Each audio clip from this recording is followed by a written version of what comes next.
What method is appropriate to get both saturated and unsaturated hydraulic conductivity in a clay soil? There isn't one method that gets both. Yeah, that is regardless of soil type. There's really not a way. So it's not just limited to clay soils. Right. Any soil, you can't get both with a single instrument. If you're looking for field measurements, then doing the SATURO for the saturated and something like the mini disc infiltrometer for the unsaturated would be great, because you can run that mini disc while the SATURO's going automatically for you.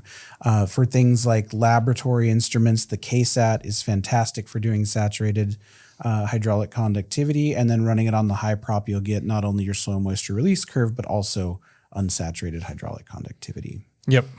No, that's exactly right. Now, one assumption I often hear with clay soils is that they're always going to have a really low hydraulic conductivity, but that's not always true. Clay soils can have really strong structure and infiltrate just as much water as some other soils, depending on how well structured they are. So there's not necessarily a range limitation on some methods. Now, in really compacted clay soils, it is possible that some of these instruments, like the SATURO, might not actually. You would have to run out measurements for 24 hours to get measurements in some of those soils. Something, say that a hydraulic conductivity is slower than 10 to the minus 7 centimeters per second might be a bit of a limitation there.